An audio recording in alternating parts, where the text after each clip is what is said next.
Hello বাঙালি ভাই ও বোনেরা, কেমন আছেন সবাই? চাইলে অ্যান্সার কমেন্টে দিতে পারেন। আজকে আমরা শিখব কিছু কম্পিউটার শর্টকাট যেগুলো ইউজ করলে আপনার মাউস আপনি না ইউজ করলেও পারেন, আপনার মাউস দরকার পড়বে না হয়তো।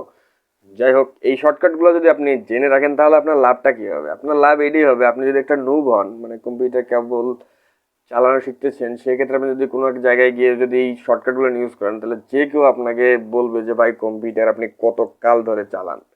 যাই হোক, কথা না বাড়িয়ে শুরু করে দেওয়া যাক। ফার্স্ট যে শর্টকাটটা আছে সেটা হইল কম্পিউটার শাটডাউন। ফার্স্ট একবার রিফ্রেশ করে নিতে পারেন আপনার ডেস্কটপটা। আপনার ডেস্কটপ রিফ্রেশ করে নেওয়ার পরে আপনি কিবোর্ড থেকে চাপ দেন Alt+F4। দেখেন শাটডাউন অপশন এনে এপিয়ার হয়েছে, পপ আপ উঠছে। আপনি এনে ওকে চাপ দিলেই শাটডাউন হয়ে যাবে। রিস্টার্ট করতে চাইলে রিস্টার্ট করতে পারেন। এখন আসেন, আপনি রিফ্রেশ করলেন একবার, আপনি কয়বার মাউস চাপ দিয়ে রিফ্রেশ করতে থাকবেন? তার থেকে ভালো হইলো মাউস দিয়ে একবার রিফ্রেশ করেন, আর F5 বাটন, যেটা ফাংশন 5, এই বাটনটা চাপ দিয়ে ধরে রাখেন, দেখেন ওই অটোমেটিক রিফ্রেশ হইতেই থাকবে। এটা সাধারণত ইউজ করা হয় যদি আপনি কোনো ডাউনলোড দিতে যান। ডাউনলোড দেওয়ার সময় দেখা যায় রিফ্রেশ করলে একটু ডাউনলোড স্পিড বেশি হইতেও পারে, তো রিফ্রেশ F5টা চাপ দিয়ে ধরে রাখেন। অথবা কোনো কিছু ইনস্টল করার সময়, অনেক ভারী ভারী গেম আছে ইনস্টল করতে গেলেন রিফ্রেশ বারবার করতে হয়, তখন আপনি F5 বাটন চাপ দিয়ে ধরে রাখেন। এই দুইটাই আমার কাছে বেসিক ছিল, যে দুইটা আমি আপনাকে বললাম। এখন আসেন একটু প্রো লেভেলে। আপনি একটা উইন্ডোজে কাজ করতেছেন, মনে করেন আমি এই উইন্ডোজটার মধ্যে আমার ফিল্মোরা ওপেন করলাম। ফিল্মোরা ওপেন করলেন একটা একটা এই পুরো ডেস্কটপে, তো ফিল্মোরা যখন ওপেন করলেন তখন দেখলেন যে পুরো ডেস্কটপটাই কিন্তু ভারী হয়ে গেছে। তখন অন্য কোনো অ্যাপস আপনি তেমনটা ইউজ করতে পারবেন না যদি আপনার লো এন্ড পিসি হয়।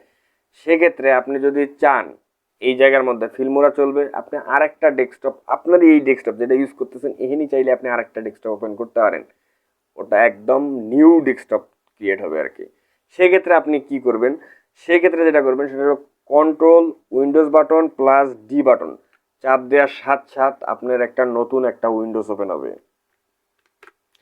একদম দেখেন, আগে যে ফিল্মোরাটা ছিল সেটা গেছে, এখন যেটা আসলো সেটা একদম নতুন একটা ডেস্কটপ। ওইটাও আছে, কোথাও যায় নাই। আপনি আমার কথা শুনে আবার ডিরেক্টলি কিবোর্ডে চাপ দেওয়া শুরু করে দিন না।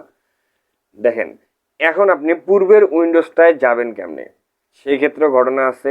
পূর্বের উইন্ডোজটা যদি যাইতে চান, পূর্বের ডেস্কটপটা যদি যাইতে চান, সেক্ষেত্রে সেম কন্ট্রোল উইন্ডোজ চাপ দেন, আর অ্যারো কি যে আছে লেফট অ্যান্ড রাইট অ্যারো কি, এই দুইটা চাপ দেন। দেখেন পূর্বের যে ফিল্মোরাটা আমরা যে ক্রিয়েট করেছিলাম সেটা এখন উপস্থিত। আপনি যদি রাইট ক্লিক করেন তাহলে এখন একটু আগে যেটা ক্রিয়েট করলেন সেটাই আপনি চাইলে এখানে নতুন একটা ফাইল ওপেন করে রিফ্রেশ স্টাইলে এটা আবার নতুন করে তৈরি করতে পারেন। দেখেন এখানে আমার একটা ওয়ার্ড ফাইল আছে যেটা আমি এখনো ওপেন করলাম, আর আমার পূর্বেরটাই কি ছিল? ফিল্মোরা। এই পূর্বেরটায় যাই, পূর্বেরটার মধ্যে শুধু ফিল্মোরা, এখানে কোনো ওয়ার্ড ওপেন করাই নেই। এখন আসেন, আমরা তো দুইটা ডেস্কটপ ওপেন করলাম, সে এখন আমরা এই ডেস্কটপটারে বন্ধ করবো কেমনে? এটা তো নতুন করলাম, এটা তো আমাদের কাজ শেষ হলে এটা শেষ। তো সেক্ষেত্রে সেম কাহিনী, কন্ট্রোল উইন্ডোজ বাটন আর F4 বাটন চাপ দেন। চাপ দেওয়ার পর দেখেন আপনার পূর্বের যে উইন্ডোজটা সেটার আপনি উপস্থিত, সেটার মধ্যে এখন আপনি চাইলে কাজ করতে পারেন। ধরেন আপনি মাউস ইউজ করতে চাইতেছেন না, কিন্তু আপনার ডেস্কটপের যে দিস পিসি যে লেখা আগে ছিল মাই কম্পিউটার, এই এক্সপ্লোরারটাকে ওপেন করবেন কীভাবে? ঠিক যেমন মোবাইলে থাকে ফাইল ম্যানেজার, এটারে ওপেন করবেন কেমনে? জাস্ট উইন্ডোজ কি চাপ দেন, ই বাটন চাপ দেন, দেখেন ফাইল এক্সপ্লোরার যেটা দিস পিসি যেটা সেটা ওপেন হয়ে গেছে। আপনি ক্রোমের মধ্যে প্রাইভেট কিছু দেখতেছেন, প্রাইভেট কিছু, আবার নোটপ্যাডও ওপেন করছেন, আবার মনে করেন যে ফটোশপ ওপেন করছেন। এখন আপনি এত কিছু ওপেন করতেছেন, আবার কিবোর্ডের কি ক্রোমের মধ্যে অন্য কিছু দেখতেছেন, কিন্তু এমন সময় হঠাৎ করে রুমের মধ্যে কেউ আসলো, তখন আপনি কি করবেন? কোনটা ক্লোজ করবেন আগে? বিভিন্নটার মধ্যে বিভিন্ন প্রাইভেট মানে প্রপার্টি চলতেছে। সেই ক্ষেত্রে আপনি যেটা করবেন, আপনি উইন্ডোজ এম চাপ দেন।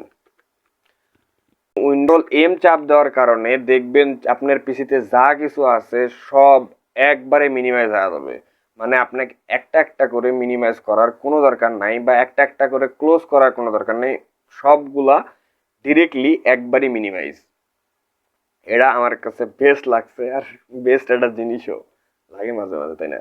যদি আপনি উইন্ডোজ 7 অথবা 10 অথবা 8 চালান, সেক্ষেত্রে দেখা যায় আমরা যদি মাউস দিয়ে এই যে উপরে ধরে ডাবল ক্লিক করলে এটা একদম ম্যাক্সিমাম হয়ে যায়, আবার ডাবল ক্লিক করলে সেটা মিনিমাইজ হয়। আবার মাউস ধরে একদিকে ঠেলা দিলে, একদিকে চাপাই দিলে পরে ওইটা এক কোণায় চলে যায়, আবার এই দিকে মাউস ধরে ঠেলা দিলে এই দিকের কোণায় আসে। এই কাজটা আপনি চাইলে কিবোর্ড দিয়েও করতে পারেন। সেটা কিভাবে দেখেন, আপনি উইন্ডোজ বাটনে চাপ দেন, যেই দিকে আপনি পাঠাইতে চান, ধরেন এইটারে আপনি বড় করতে চান, সেক্ষেত্রে মাউসের আপার অ্যারো যেটা আছে, উপরের যে অ্যারো ক্লিকটা আছে এটাই চাপ দেন, দেন বড় হয়ে গেছে। আবার ছোট করতে চাইলে ডাউন যেটা অ্যারো কি আছে সেটার মধ্যে চাপ দেন। রাইটে নিয়ে যাইতে চাইলে রাইট ক্লিক চাপ দেন। তবে উইথ উইন্ডোজ বাটন, উইন্ডোজ বাটনের চাপ ধরে তারপরে আপনি যেই দিকে নিয়ে যাইতে চান নোটপ্যাড একটা ক্লিক করে নেন, তারপর আরামসে আপনি এটারে এদিক ওইদিক সরাইতে পারবেন। এটা গেল। এখন আসেন যেটা সব থেকে বেশি এই শর্টকাটগুলোর মধ্যে কাজে লাগে সেই জিনিসটা হইল control shift escape button, ESC যেটা। এটাতে হয় কি, ধরেন আপনি এমন কোনো কিছু ওপেন করছেন যেটা অনেক ভারী হয়ে গেছে, আপনার লো ইন পিসি, আপনি অনেক ভারী কিছু ইউজ করতেছেন, মানে এটা দেখাচ্ছে নট রেসপন্ডিং, আপনাকে এটা কোনো কারণে যে করে মূল্য বন্ধ করতে হবে। আপনি খুব বারবার চাপ দিচ্ছেন ক্লোজে, কিন্তু ক্লোজ হচ্ছে না। তখন আপনি কি করবেন, আপনি just control shift escape button চাপ দেন, আপনার সামনে একটা টাস্ক ম্যানেজার আসবে। এই টাস্ক ম্যানেজার থেকে আপনি চাইলে আপনার কত ভারী ফাইল হয় হোক, আপনি কত নট রেসপন্ডিং এর ফাইল হয় হোক, সেটা আপনি চাইলে এনে, ধরেন এটা অ্যাডোব ফটোশপ আমি রিমুভ করতে চাইতেছি, সেই ক্ষেত্রে আমি ফটোশপে ক্লিক করলাম, ইনটাক্স দিলাম, পুরা ফটোশপ একবারই ক্লোজ হয়ে যাবে, সেভ হবে না। কিন্তু যদি কোনো ফাইল যদি সেভ করার দরকার পড়ে সেটা আগেই সেভ করে রাখিয়েন। ঠিক তেমনটাই আপনি যদি ওয়ার্ড ওপেন করেন বা ফিল্মোরা ওপেন করেন, ধরেন আমার কাছে ফিল্মোরা ওপেন আছে, আমি ফিল্মোরারে একবারই বন্ধ করে দিলাম, কারণ ফিল্মোরা আমার আপাতত দরকার নাই, আমি ডিরেক্টলি বন্ধ করে দিলাম। এরকম করে আপনি ডিরেক্টলি বন্ধ করতে পারেন। এখন আসেন, অনেক সময় দেখা যায় যে আমরা ইউটিউবারদের দেখি, অথবা আপনি কোনো একটা ভিডিও টিউটোরিয়াল দেখলেন, ওনারা জুম করে আপনাকে একটা একটা কোনো একটা ফোল্ডার বা ফাইল দেখায়। কথা হলো সেইটা ওরা কিভাবে দেখায়, অনেক পদ্ধতি আছে, অনেক পুরো আছে, স্ক্রিন রেকর্ডার আছে যেগুলাতে মিনিমাইজ মানে জুম করা যায়। যাই হোক, আমরা উইন্ডোজে কিভাবে করব সেটা দেখতেছি। উইন্ডোজ কি চাপ দেন, প্লাস প্লাস চাপ দেন, দেখেন একটা ম্যাগনিফায়ার ওপেন হয়েছে। আপনি এটার মধ্যে যত প্লাস চাপ দেবেন এটা অত বড় হবে। আপনি মাউসটা যেই দিকে নিয়ে যাবেন ওই দেখবেন ওই দিকটাই ফোকাস করতেছে। ধরেন এই যে এটা দেখাচ্ছে লো, দেখাচ্ছে কি দেখাচ্ছে কি দেখাচ্ছে। তো যখন আপনি আবার মাইনাস চাপ দেবেন তখন এটা আবার পুনরায় পূর্বের অবস্থানে যাবে। প্লাসের কাজ আর মাইনাসের কাজ আপনি চাইলে সেটা মাউস দিয়েও করতে পারেন। প্লাস চাপ দেন, একটু হইল প্লাস, আবার পূর্বের অবস্থানে রাইখা দিয়ে একবার রিফ্রেশ করে নেই। এখন আসেন, সেটা হলো যদি আপনি চান আপনার পুরা স্ক্রিনটারই একটা স্ক্রিনশট নিতে, আপনি একটা ইম্পর্টেন্ট কাজ করতেছেন, আপনার নোটপ্যাডে অনেক কিছু লিখছেন ইজিবিজি, আপনি এটা সেভ না দিয়ে আপনি চাইতেছেন এটা স্ক্রিনশটে রাখবেন, বা আপনার কোনো একটা কারণে স্ক্রিনশট দরকার পড়ছে, সেই ক্ষেত্রে আপনি কি করবেন, এর নিয়ে আমরা বড় ডিটেলস ভিডিও নিয়ে আসবো যে স্ক্রিনশটের অনেক উপায় আছে যেগুলো দেয়া স্ক্রিনশট দেওয়া যায়। ফার্স্ট যেটা করবেন সেটা হলো কন্ট্রোল অল্টার প্রিন্ট লেখা দেখেন আছে ইনসার্ট বাটনের উপরে, অনেকের আছে ইনসার্ট বাটনের উপরে, তবে প্রিন্ট লেখাটা আপনার আমি দেখাচ্ছি কোথায় কিবোর্ডে কোন জায়গায় পাবেন। এই জায়গায় চাপ দেন, চাপ দেওয়ার পরে দেখবেন পুরা কম্পিউটার মানে পুরা সিনটারই ওই একটা স্ক্রিনশট নিছে। ওইটা আপনি চাইলে এখন আপনি যেটা করবেন সেটা হলো আপনি পেইন্ট ওপেন করেন, আপনার পিসি থেকে পেইন্ট যে অপশনটা আছে সেটা ওপেন করে নেন। ওপেন করে নেওয়ার পরে কন্ট্রোল ভি চাপ দিলে দেখবেন পুরাটাই পেস্ট হয়ে যাবে এই জায়গায়। আমি যেটা একটু আগে নোটপ্যাডে যে স্ক্রিনশটটা নিয়েছিলাম সেটা দেখেন এনে পেস্ট হয়ে গেছে। আবার পেইন্টের মধ্যে আপনি না যদি পেস্ট করেন সেটাও পেস্ট হলো। আবার দেখা যায় আপনি ফটোশপের মধ্যে আপনি যদি চান সেক্ষেত্রে আপনি যদি পেস্ট করেন সেক্ষেত্রে একটু ঝামেলা আছে। কন্ট্রোল এন চাপ দিয়ে আগে একটা পেস্ট ক্রিয়েট করে নেওয়ার পরে ওটারে পেস্ট করতে হয়। দেখেন এখানে একটা স্ক্রিনশট দিছি আমি, স্ক্রিনশট হয়ে গেছে আমার স্ক্রিনশট। এখন আসেন আর একটা, এটা সাধারণত তেমন একটা কাজে লাগবে না, তাও শিখা রাখেন যদি কামে লাগে। আপনার এই জায়গায় দেখেন অনেকগুলো ফাইল আমি ওপেন করছি, এগুলো একটা একটা করে ক্লোজ করে দিই।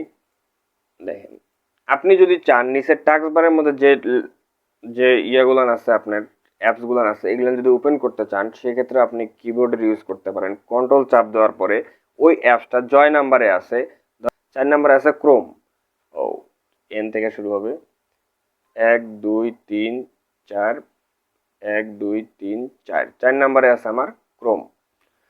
তো আমি ক্রোমটা ওপেন করলাম। এখন 5 নম্বরে আছে আমার নোটপ্যাড। উইন্ডোজ চাপ দেন, 5 চাপ দেন, দেখেন নোটপ্যাড ওপেন হয়েছে। সিম্পল। আর একটা হইল যে অনেক সময় দেখা যায় যে অনেকগুলো ফাইল ওপেন করছেন, কিন্তু আপনি কোনোটা ফাইলই আপনার ক্লোজ হচ্ছে না কোনো একটা কারণে, সবগুলাই ইরর হয়ে রয়েছে। সেই ক্ষেত্রে আপনি কি করবেন, জাস্ট মাউসটারে একদম ডান দিকের একবার কোনায় দেখেন, এই যে একটা দাগ দেওয়া আছে, ছোট্ট একটা চিকন একটা দাগ, দাগের ওই পাশে একটা ক্লিক দেন। দেখবেন যে ম্যাক্সিমাম প্রবলেম আপনার ওইভাবেই সলভ হবে, একবারে কোনার দিকে। এটা একটা শর্টকাট, যদিও বা কিবোর্ডের ক্লিক না, মাউসের ক্লিক। যাই হোক, এই ছিল আজকের আমাদের 11টা শর্টকাট, যেটা আপনাকে প্রো লেভেল বানাইতে পারবে। যদি ভালো লাগে এটা সাবস্ক্রাইব করবেন, আর যদি এমন আরও শর্টকাট চান তাহলে এটা সাবস্ক্রাইব করে পাশে থাকবেন। ইনশাল্লাহ ভালো থাকবেন, সুস্থ থাকবেন।